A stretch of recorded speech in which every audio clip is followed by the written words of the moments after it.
Le grandi città ormai sono diventate invivibili. Molti stanno cercando alternative nei piccoli comuni. Già, ma come si sceglie il posto perfetto dove vivere? Un aiuto determinante arriva da Dove vivere in Italia. In questo video ti spiego perché facciamo queste ricerche, come le facciamo e perché anche tu puoi diventare protagonista, magari anche con la tua attività. Partiamo da un dato di fatto. In Italia ci sono migliaia di piccoli comuni con meno di 5.000 abitanti. La maggior parte si sta spopolando, spesso a ritmi vertiginosi, con tutto quello che ne consegue, mancanza di servizi, difficoltà, problemi di ogni genere. Quindi, come fai a scegliere il posto giusto? Quello più adatto alle tue esigenze e ai tuoi gusti? Ci sono due strade. La prima è una scelta di pancia, la seconda di testa.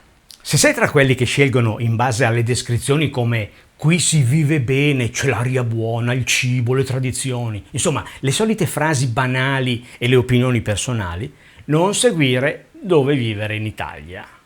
Oh, intendiamoci, sono tutte scelte legittime, eh?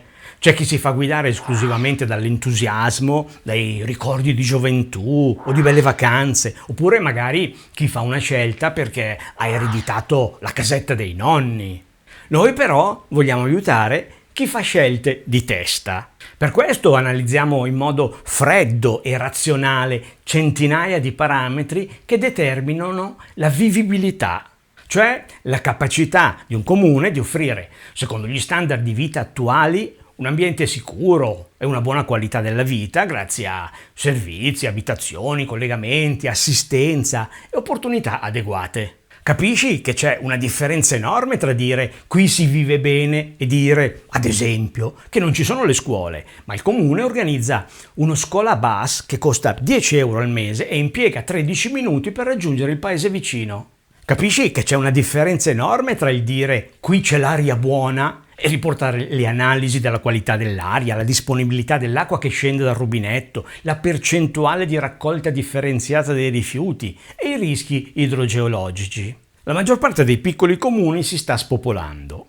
Molti sono destinati con assoluta certezza a diventare borghi fantasma.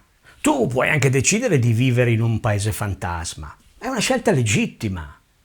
Noi non vogliamo discutere scelte e opinioni personali. Noi forniamo dati precisi a chi cerca un posto dove vivere in Italia, lontano dalle grandi città e vuole fare una scelta razionale pensando anche al futuro.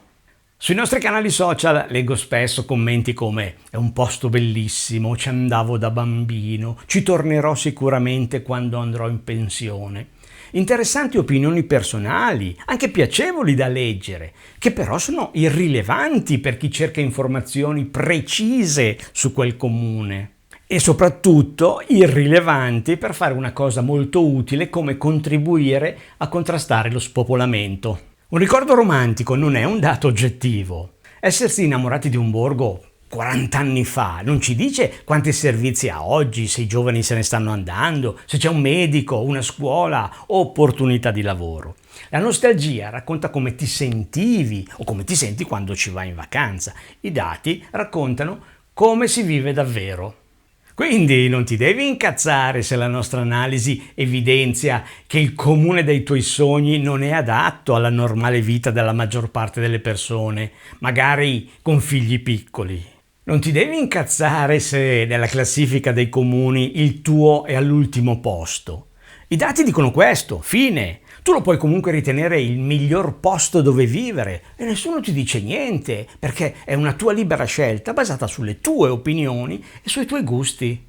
Comunque, le tue conoscenze di un luogo sono importanti e puoi condividerle in modo utile con altri aggiungendo informazioni ai nostri report, quelli che pubblichiamo per ogni comune analizzato e che puoi scaricare dal nostro sito. Noi ci basiamo su fonti ufficiali, ma a volte anche queste contengono errori o non sono aggiornate. Quindi, se conosci uno dei comuni che analizziamo, ti invito a scaricare il report, a leggerlo e a segnalarci eventuali imprecisioni o informazioni aggiuntive utili.